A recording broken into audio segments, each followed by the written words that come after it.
Hi friends, एमबीसीएस channel में आप सभी का स्वागत है। आज हम एनसीईआरटी इकोनॉमिक्स 11 क्लास का 6 चैप्टर पढ़ेंगे, ग्रामीण विकास। इससे पहले हमें 5 चैप्टर चैनल पर अपलोड किए हैं। आप वो चैप्टर देख सकते हैं। ये इस चैप्टर में आज हम ग्रामीण विकास और उससे जुड़े महत्वपूर्ण मुद्दों को समझेंगे। ग्रामीण क्षेत्रों का विकास भारत के सर्वांगीण विकास की दृष्टि से क्यों महत्वपूर्ण है, यह भी समझेंगे। ग्रामीण विकास में और विपणन की महत्वपूर्ण भूमिका को समझेंगे। आजीविका के स्थायित्व के लिए उत्पादक गतिविधियों में विविधता की महत्वपूर्ण को समझेंगे। धारणीय विकास में जैविक कृषि के महत्व को समझेंगे। मिट्टी की जुताई करने वाले ही अधिकार के साथ जीते हैं। श्रृंखला के शेष लोग उनके आश्रय की रोटी खाते हैं, ये थिरुवल्लुवर ने कहा है। परिचय देखते हैं। अध्याय 4 में हमने पढ़ा कि किस प्रकार निर्धनता भारत में समक्ष एक बहुत बड़ी चुनौती है। हमने यह भी जाना है कि हमारे अधिकतर निर्धन देशवासी ग्रामीण क्षेत्रों में रहते हैं और वहाँ उन्हें जीवन की मूलभूत आवश्यकता भी सुलभ नहीं हो पाती है। ग्रामीण क्षेत्रों में कृषि ही आजीविका का मुख्य साधन है। कभी महात्मा गांधी ने एक बार कहा था कि भारत की वास्तविक प्रगति का तात्पर्य शहरी औद्योगिक केंद्रों के विकास से नहीं, बल्कि मुख्य रूप से गांवों के विकास से है। ग्रामीण विकास ही राष्ट्रीय विकास का केंद्र है। यह विचार आज भी उतना ही प्रासंगिक है। ऐसा क्यों है? हम अपने चारों ओर बड़े उद्योगों तथा सूचना प्रौद्योगिकी केंद्रों से लैस शहरों को प्रगति करते हुए देखते हैं, फिर भी ग्रामीण विकास को ही इतना अधिक महत्व क्यों दिया जाता है? इसका उत्तर है कि आज भी भारत की 2/3 जनसंख्या कृषि पर आश्रित है, जिसकी उत्पादकता अभी भी इतनी ही है कि उससे सबका निर्वाह भी नहीं हो पाता। इसी कारण से देश की 1/3 जनता अभी भी घोर निर्धनता में रहती है। यदि हम भारत की वास्तविक उन्नति चाहते हैं तो हमें विकसित ग्रामीण भारत का निर्माण करना होगा। ग्रामीण विकास से क्या तात्पर्य है? ग्रामीण विकास क्या है? ग्रामीण विकास एक व्यापक शब्द है। यह मूलतः ग्रामीण अर्थव्यवस्था के उन घटकों के विकास पर ध्यान केंद्रित करने पर बल देता है जो ग्रामीण अर्थव्यवस्था के सर्वांगीण विकास में पिछड़ गए हैं। भारत के विकास के लिए जिन क्षेत्रों में नई और सार्थक पहल करने की आवश्यकता बनी हुई है, वे इस प्रकार हैं। मानव संसाधनों का विकास, जिसमें निम्नलिखित सम्मिलित है: साक्षरता, विशेषकर नारी साक्षरता, शिक्षा और कौशल का विकास। स्वास्थ्य, जिसमें स्वच्छता और जनस्वास्थ्य दोनों शामिल है। भूमि सुधार, प्रत्येक क्षेत्र के उत्पादक संसाधनों का विकास।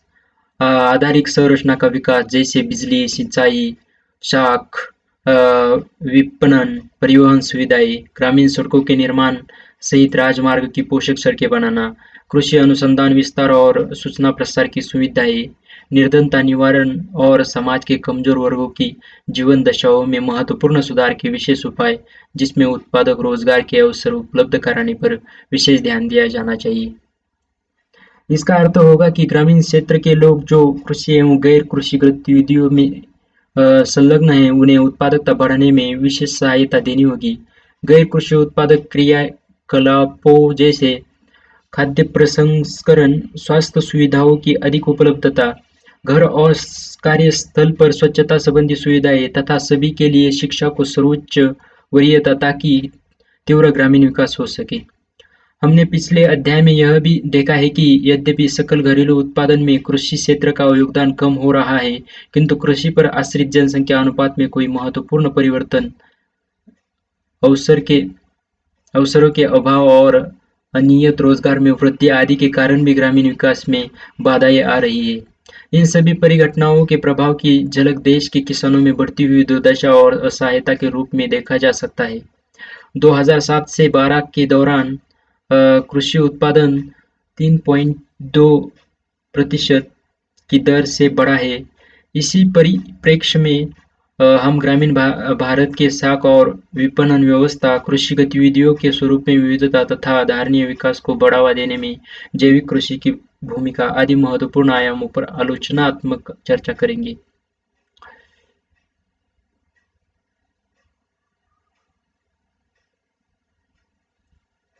सॉरी, ये पार्ट रह गया था, नहीं हुआ ये।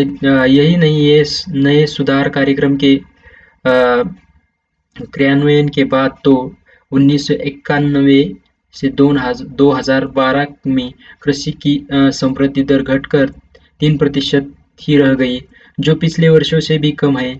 अनेक अर्थशास्त्री 1991 के बाद से सार्वजनिक निवेश में आई गिरावट को इसका कारण मानते हैं। उनका यह भी विचार है कि अपर्याप्त आधारित संरचना, उद्योग तथा सेवा क्षेत्र में वैकल्पिक रोजगार के अवसरों के अभाव और अनियमित रोजगार में वृद्धि आदि के कारण भी ग्रामीण विकास से बाधाएं आ रही है। इन सभी परिघटनाओं के प्रभाव की झलक देश के किसानों में बढ़ती हुई दुर्दशा और सहायता के रूप में देखा जा सकता है। 2007 से 12 के दौरान कृषि उत्पादन 3.2% की दर से बढ़ा है। इसी परिप्रेक्ष्य में हम ग्रामीण भारत की शाखा और विपणन व्यवस्था, कृषि गतिविधियों के स्वरूप में विविधता तथा धारणीय विकास को बढ़ावा देने में जैविक कृषि की भूमिका आदि महत्वपूर्ण आयामों पर आलोचनात्मक चर्चा करेंगे। 6.3 पॉइंट, ग्रामीण क्षेत्रों को में शाख और विपणन। शाख कृषि अर्थव्यवस्था की समृद्धि समय समय पर कृषि और गैर कृषि कार्यों में उच्च उत्पादकता प्राप्त करने के लिए मुख्य रूप से पूंजी के प्रयोग पर निर्भर करती है। खेतों में बीजारोपण से फलन पकने के बाद आमदनी होने तक की अवधि बहुत लंबी होती है। इसी कारण किसानों को बीज, उर्वरक, औजार आदि के लिए ऋण लेने पड़ते हैं। यही नहीं, उन्हें अपने पारिवारिक निर्वाह खर्च और शादी, मृत्यु तथा धार्मिक अनुष्ठानों के लिए कर्ज का ही आसरा रहता है। स्वतंत्रता के समय तक महाजन और व्यापारी छोटे सीमांत किसानों और भूमिहीन मजदूरों से बहुत ऊंची दर से ब्याज वसूलने और ऋण खाते में हेराफेरी का ऐसा कुचक्र चला रहे थे कि वे कभी भी ऋणपाश से मुक्त नहीं हो पाते थे। भारत ने 1969 में सामाजिक बैंकिंग आरंभ कर इस व्यवस्था में एक बड़ा बदलाव लाने का प्रयास किया। ग्रामीण सात आवश्यक शाखा आवश्यकताओं की पूर्ति के लिए बहुसंस्था व्यवस्था का सहारा लिया गया।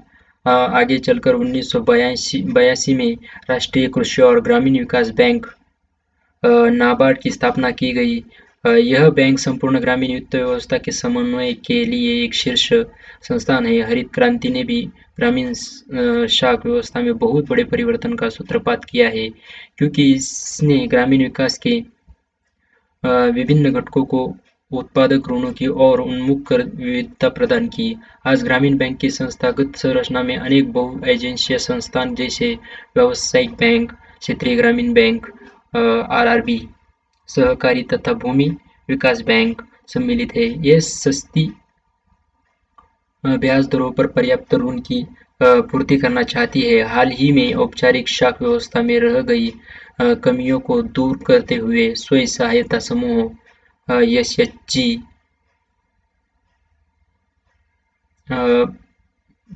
का भी ग्रामीण शाख व्यवस्था में प्रादुर्भाव हुआ है, क्योंकि औपचारिक शाख व्यवस्था न केवल पर्याप्त थी बल्कि ग्रामीण सामाजिक तथा सामुदायिक विकास में पूरी तरह समन्वित साबित हुई है। चूंकि इसके लिए ऋणधार की आवश्यकता थी, अंततः बहुसंख्य ग्रामीण परिवारों का एक बड़ा अनुपात इससे अपने आप वंचित रह गए।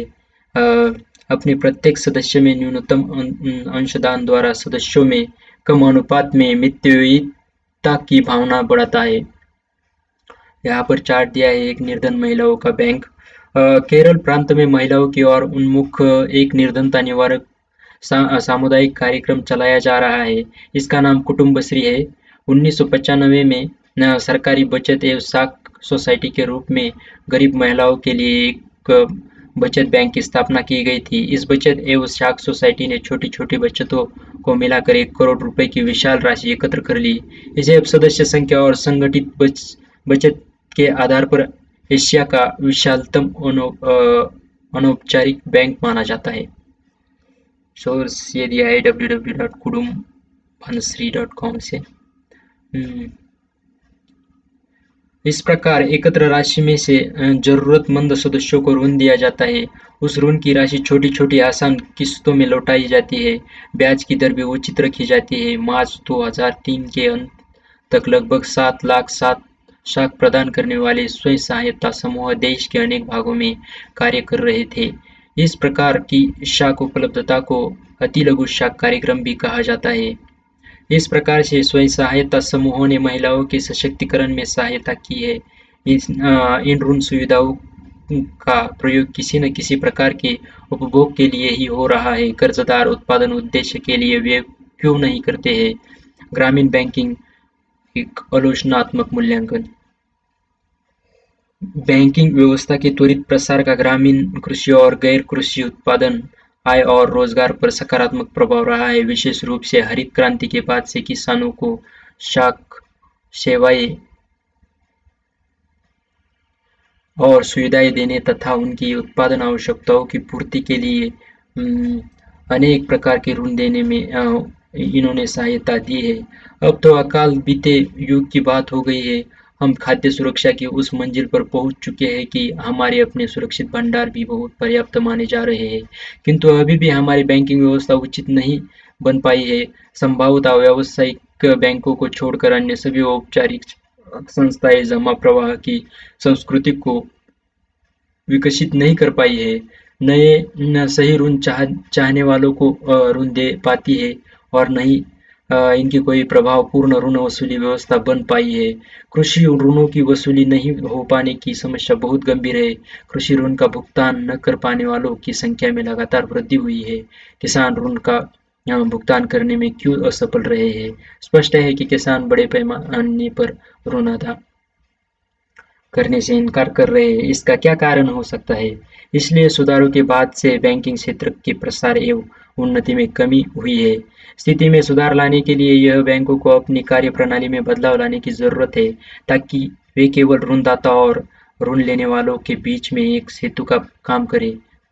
उन्हें किसानों को मितव्ययिता के बारे में बताना चाहिए, जिससे कि वे अपने वित्तीय स्रोतों का कुशलतम प्रयोग कर सकें। कृषि विपणन व्यवस्था। कभी आपने सोचा है कि हम जो अनाज, फल, सब्जियाँ आदि रोज खाते हैं, वे देश के अलग-अलग क्षेत्रों से किस प्रकार नियमित रूप से हम तक पहुँचाए जाते हैं? इन्हें हम तक पहुँचाने का माध्यम बाजार व्यवस्था है। कृषि विपणन वह प्रक्रिया है जिससे देश भर में उत्पादित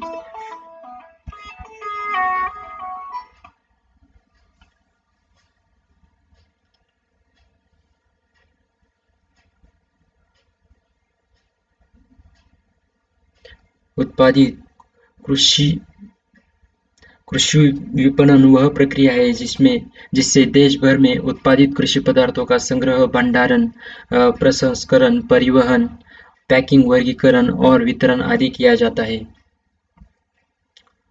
स्वतंत्रता पूर्व व्यापारियों को अपना उत्पादन बेचते समय किसानों को तौल में हेराफेरी तथा खातों में गड़बड़ी का सामना करना पड़ता था। प्राय किसानों को बाजार में प्रचलित भावों का पता नहीं होता था और उन्हें अपना माल बहुत कम कीमत पर बेचना पड़ता था।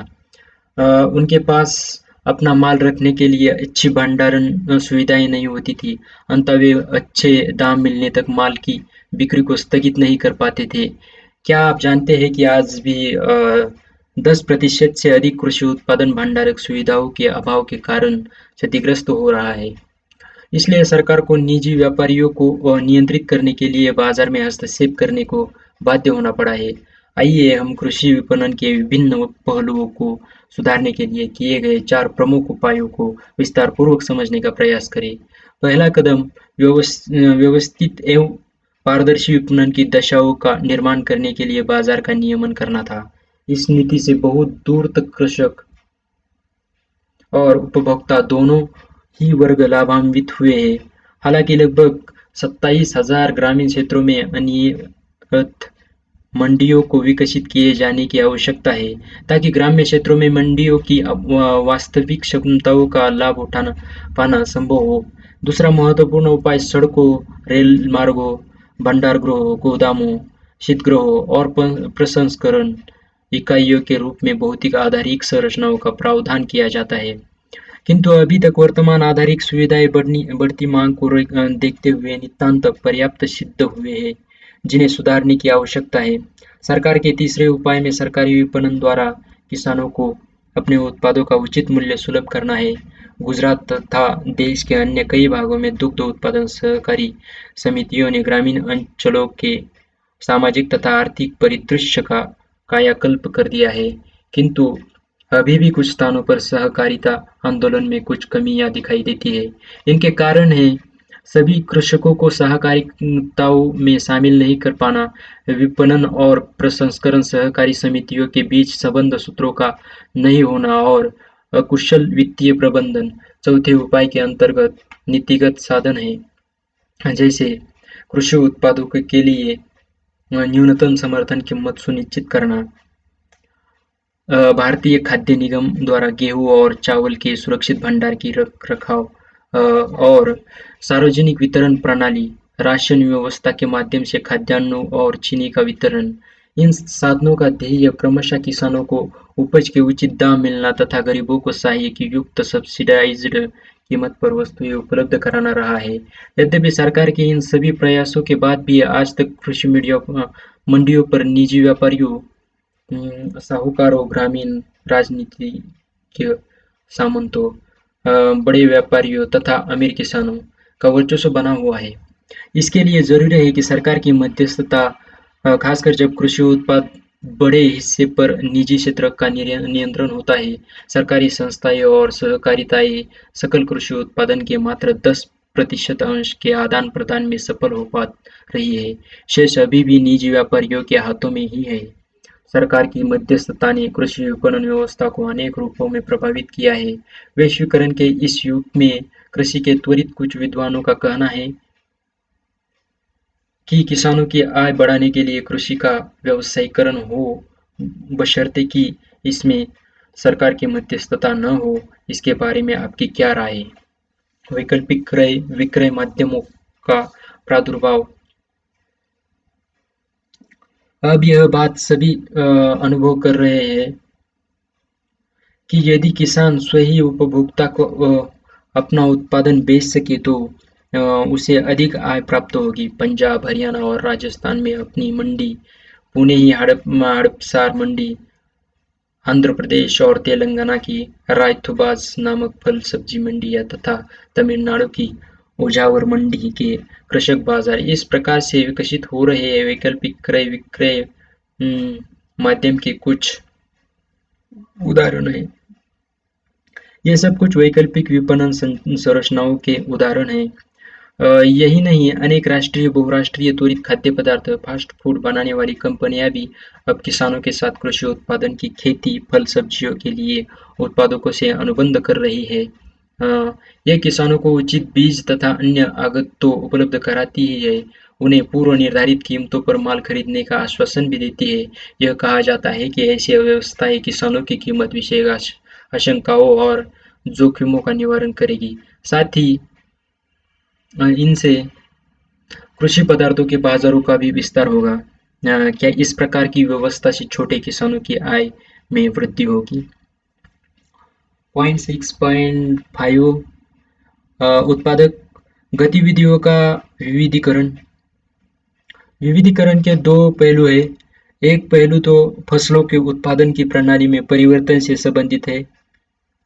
दूसरा पहलू श्रम शक्ति को खेती से हटाकर अन्य संबंधित कार्यों जैसे पशुपालन, मुर्गी और मत्स्य पालन आदि तथा गैर कृषि क्षेत्र में लगाना है। इस विविधीकरण की आवश्यकता इसीलिए उत्पन्न हो रही है क्योंकि सिर्फ खेती के आधार पर आजीविका कमाने में जोखिम बहुत अधिक हो जाता है। अंततः विविधीकरण द्वारा हम न केवल खेती से जोखिम को कम करने में सफल होंगे, बल्कि ग्रामीण जन समुदाय को उत्पादक और वैकल्पिक धारणीय आजीविका के अवसर भी उपलब्ध हो पाएंगे। देश में अधिकांश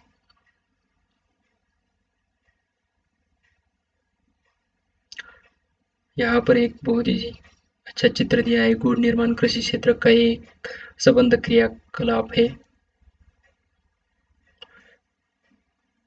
तानवा बॉक्स दिया है ये किधर देखते हैं। तमिलनाडु में कृषि कार्यों में लगी महिलाएं। तमिलनाडु में महिलाओं को नवीनतम कृषि तकनीकों का प्रशिक्षण देने के लिए तन्वा नामक परियोजना प्रारंभ की गई है। यह महिलाओं को कृषि उत्पादकता और पारिवारिक आय की वृद्धि के लिए सक्रिय रूप से लाभ लेने के लिए प्रोत्साहित करती है। तिरुचिरापल्ली में एंथोनी अम्मल द्वारा संचालित प्रशिक्षण महिलाएं समूह कृमि खाद बनाकर बेच रहा है और इस कार्य से आय कमा रहा है।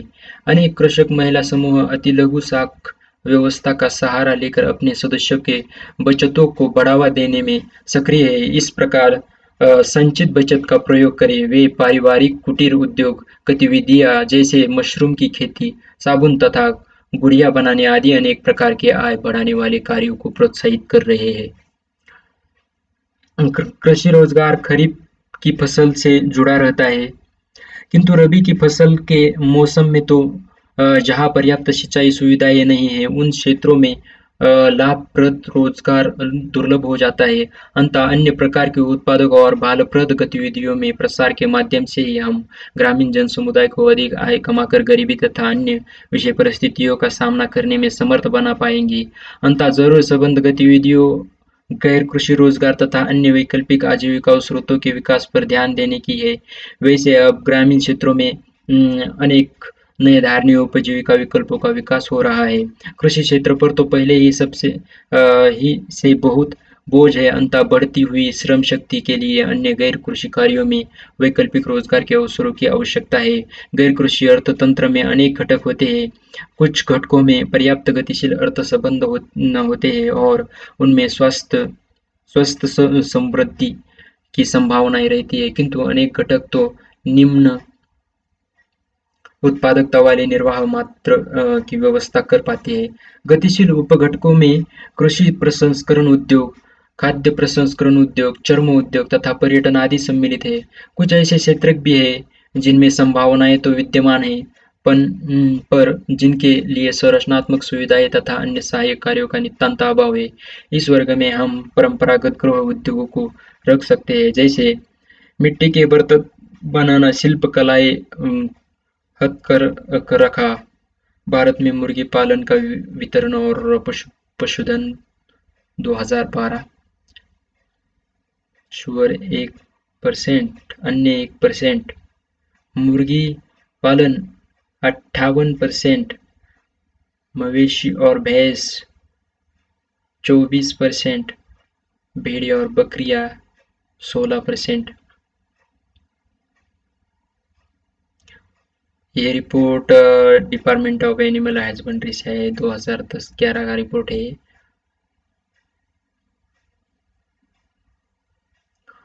आदि आदि यद्यपि अधिकांश ग्रामीण महिलाएं कृषि में रोजगार प्राप्त करती है, जबकि पुरुष गैर कृषि रोजगार की तलाश में हैं।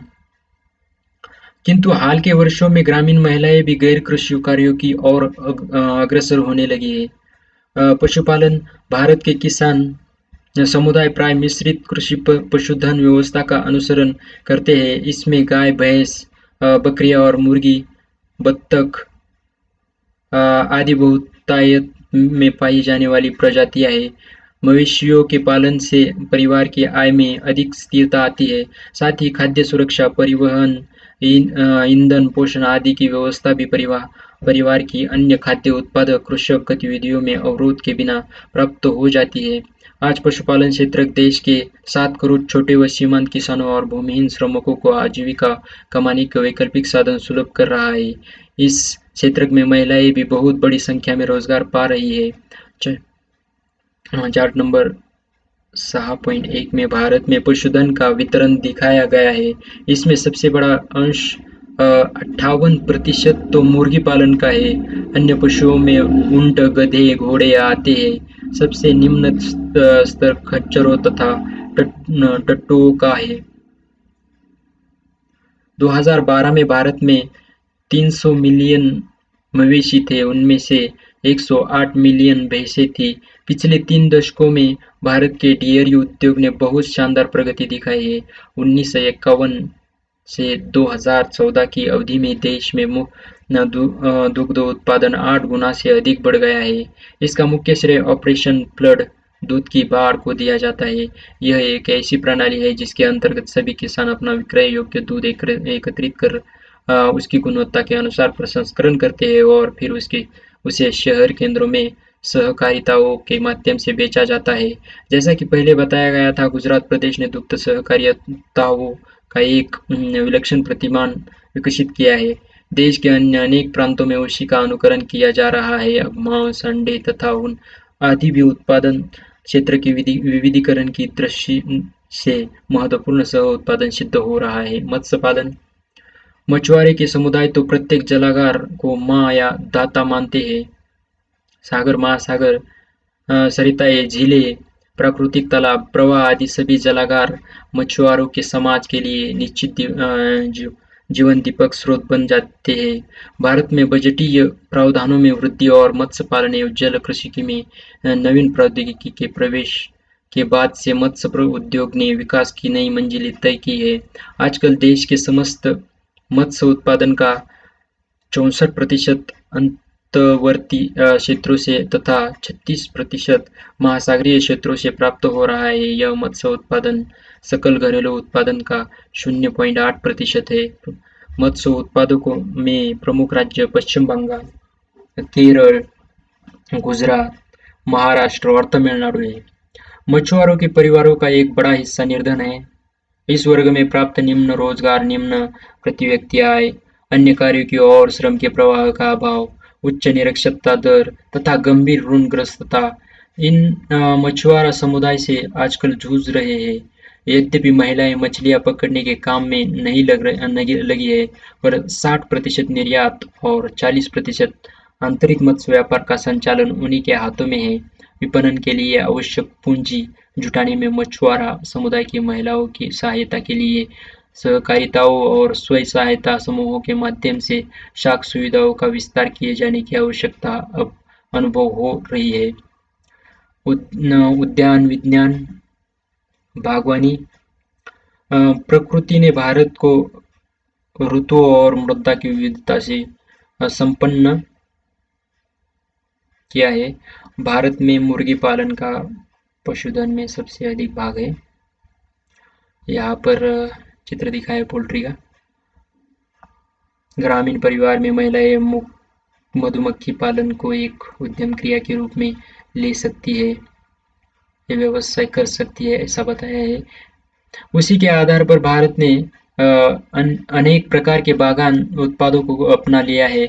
इनमें प्रमुख है फल, सब्जियां, रेशमदार फसलें, औषधीय तथा सुगंधीय पौधे, मसाले, चाय, कॉफी इत्यादि। ये सभी फसलें रोजगार के साथ साथ भोजन और पोषण उपलब्ध कराने में भी बड़ा योगदान दे रहे हैं। भारत में बागवानी क्षेत्र समस्त कृषि उत्पादक का लगभग 1/3 और सकल घरेलू उत्पादन का 6% है। भारत आम, केला, नारियल, काजू जैसे फलों और अनेक मसालों के उत्पादन में तो आज विश्व का अग्रणी देश माना जाता है। कुल मिलाकर फल सब्जियों के उत्पादन में हमारा विश्व में दूसरा स्थान है। बागवानी में लगे कितने ही कृषकों की आर्थिक दशा में बहुत सुधार हुआ है। ये उद्योग अब अनेक वंचित वर्गों के लिए आजीविका को बेहतर बनाने में सहायक हो गया है।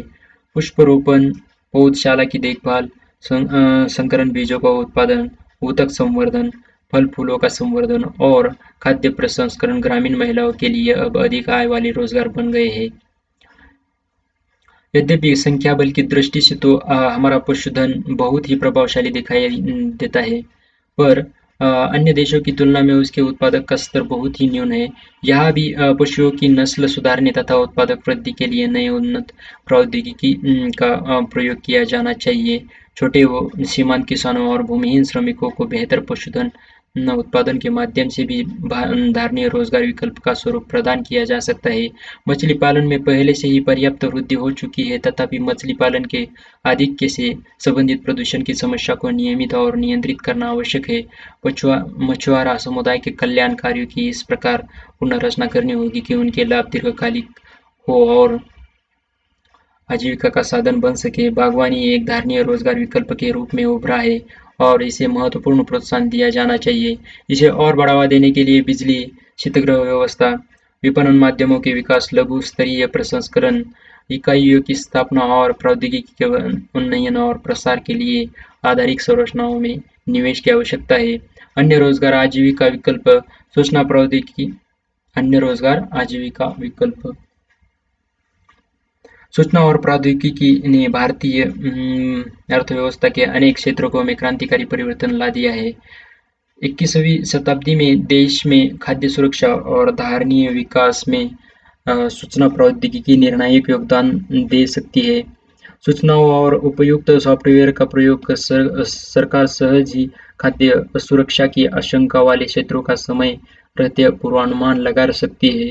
इस तरह से समाज ऐसी विपत्तियों की संभावना को कम या पूरी तरह से समाप्त करने में भी सफल हो सकता है। कृषि क्षेत्र में तो इसके विशेष योगदान हो सकते हैं। इस प्रौद्योगिकी द्वारा उदीयमान तकनीकों, कीमतों, मौसम तथा विभिन्न फसलों के लिए मृदा की दशाओं की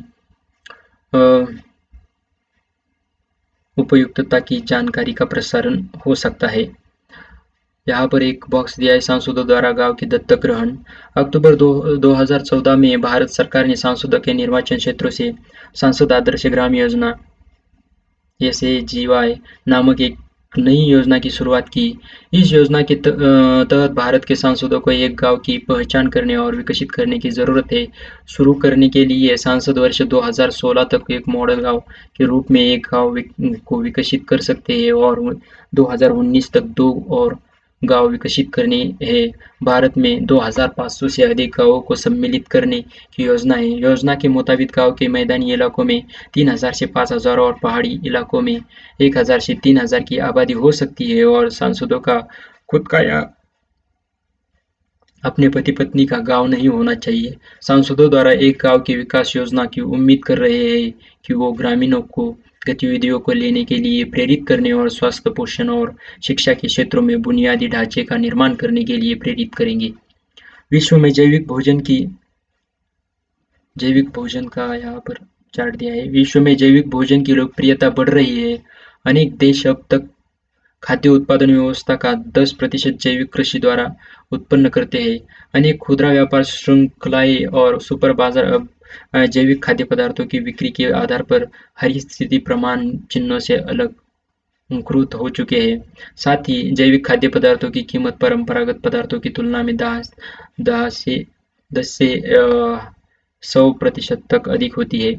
उपयुक्त अपने आप में सूचना प्रौद्योगिकी कुछ भी नहीं बदल सकती, किंतु यह समाज में सृजनात्मक संभाव्यता और उनके ज्ञान संचय के यंत्र के रूप में कार्य कर सकते हैं। इसमें ग्रामीण क्षेत्रों में बड़े स्तर पर रोजगार के अवसरों को उत्पन्न करने की संभाव्यता भी है। भारत के अनेक भागों में सूचना प्रौद्योगिकी का प्रयोग ग्रामीण विकास के लिए हो रहा है।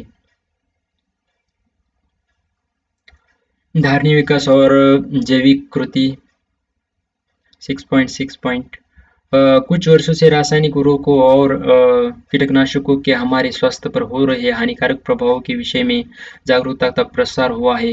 भारत में परंपरागत कृषि पूरी तरह से रासायनिक उर्वरकों और विषजन्य कीटनाशकों पर आधारित है। ये विषाक्त तत्व हमारी खाद्य पूर्ति व जल स्रोतों में निस्सरित हो जाते हैं और हमारे पशुधन को हानि पहुंचाते हैं। साथ ही इनके कारण मृदा की उर्वरता क्षीण हो जा रही है और हमारे प्राकृतिक पर्यावरण का विनाश हो जाता है। अंतः विकास की धारणीयता के लिए पर्यावरण मित्र प्रौद्योगिकी के विकास के प्रयास अनिवार्य हो गए हैं। ऐसे ही एक प्रौद्योगिकी को जैविक कृषि कहा जाता है। संक्षेप में जैविक कृषि खेती करने की वह पद्धति है जो पर्यावरणीय संतुलन को पुनः स्थापित करके उसका संरक्षण और संवर्धन करती है। विश्व भर में सुरक्षित आहार की पूर्ति बढ़ाने के लिए जैविक विधा से उत्पादित खाद्य पदार्थों की मांग में वृद्धि हो रही है। महाराष्ट्र में जैविक विधि से उत्पादित कपास। जब 1995 में प्रकृति नामक गैर सरकारी संगठन के किशन मेहता ने यह सुझाव दिया कि रासायनिक कीट का सर्वाधिक प्रयोग करने वाली कपास की खेती भी जैविक विधि से ही हो सकती है, तो नागपुर के केंद्रीय कपास शोध संस्थान के निर्देशक ने अपनी अति प्रसिद्ध टिप्पणी की थी, क्या आप सारे भारत को वस्त्र विहीन कर देना चाहते हैं? इस समय तक के 130 किसान 1200 हेक्टेयर भूमि पर अंतर्राष्ट्रीय जैविक कृषि आंदोलन संघ के मानकों के अनुरूप जैविक विधि से कपास उगाने को प्रतिबद्ध हो चुके हैं। इनके उत्पादन को जर्मनी द्वारा मान्यता प्राप्त संस्था एग्रेको ने परीक्षण के बाद उच्च कोटि का पाया है। किशन मेहता का कहना है कि भारत के 78% किसान 0.8 हेक्टेयर के छोटे खेतों के स्वामी सीमांत किसान ही है। इनकी समस्त भूमि देश की कृषि क्षेत्र का 20% है। अंततः दीर्घकाल में ऐसे किसानों के लिए मौद्रिक तथा मुद्रा संरक्षण की दृष्टि से जैविक कृषि की ही अधिक लाभकारी सिद्ध होगी।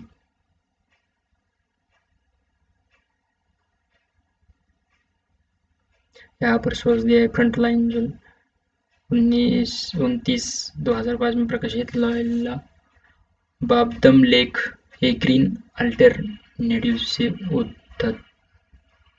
जैविक कृषि के लाभ।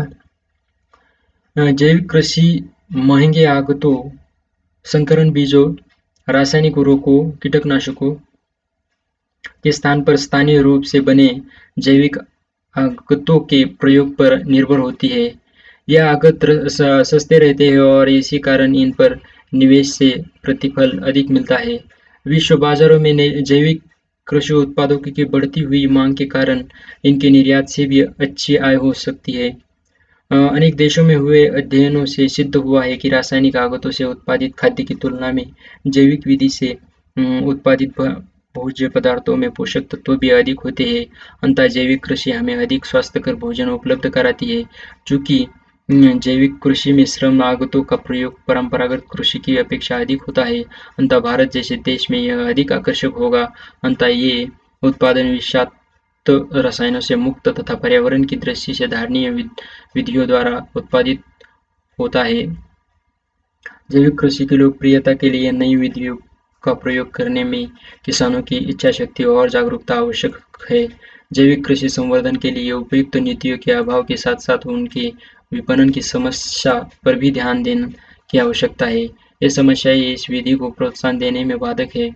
यह देखा गया है कि प्रारंभिक वर्षों में जैविक कृषि की उत्पादकता रासायनिक कृषि से कम रही है।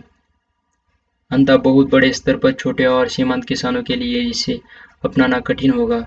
यही नहीं, जैविक उत्पादों के रासायनिक उत्पादों की अपेक्षा शीघ्र खराब होने की भी संभावना रहती है। वे मौसमी फसलों का जैविक कृषि में उत्पादन बहुत सीमित होता है।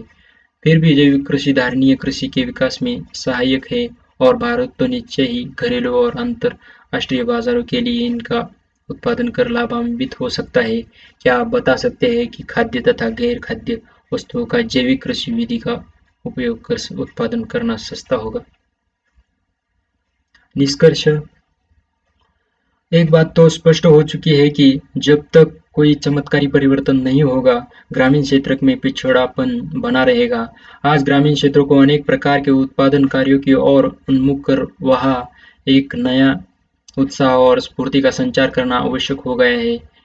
ये कार्य हो सकता है डेयरी उद्योग, मुर्गी पालन, मत्स्य पालन,